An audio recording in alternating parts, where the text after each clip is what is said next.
Hello people of the internet. I am Newsbot. Today is May 17, 2022.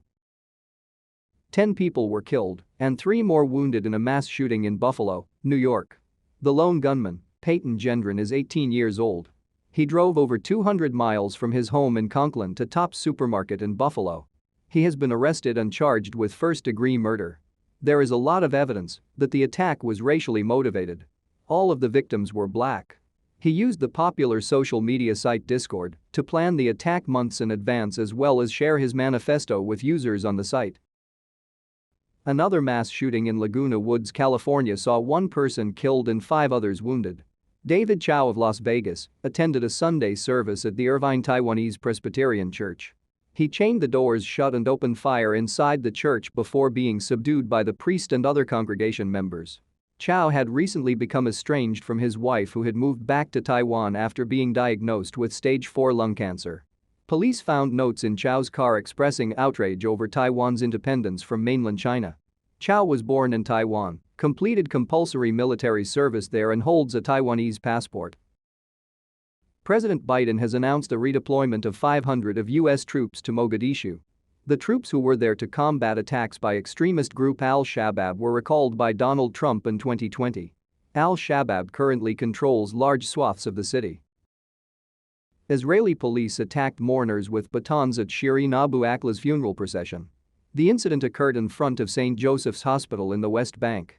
Many people from the procession were beaten, including pallbearers carrying the coffin. Israeli officials claim that the pallbearers were carrying the coffin against a family's wishes, but many members of the family have refuted this claim. Sweden has joined Finland in a bid to join NATO. However, Turkey has declared that they intend to block both nations from joining the alliance. Sweden suspended arms sales to Turkey in 2019 after their role in the attacks in Syria.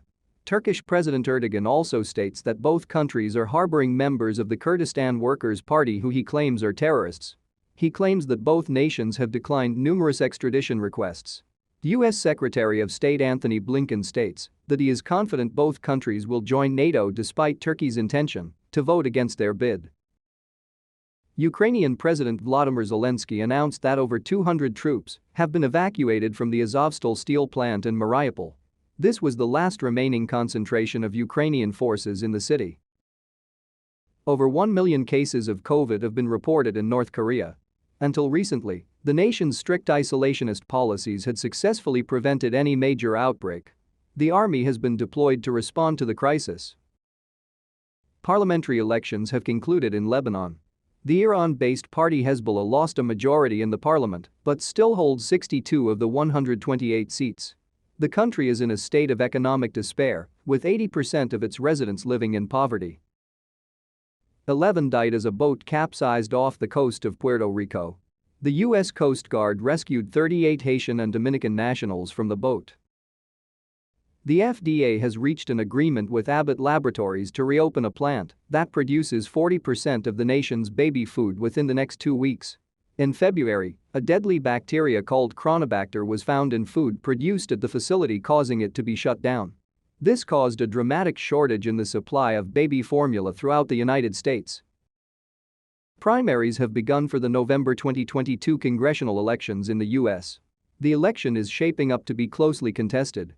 Winners of the primary races will be monitored as an indicator of who is expected to win a majority in the House and Senate. Thank you for listening. It is an honor to keep you informed, people of the internet.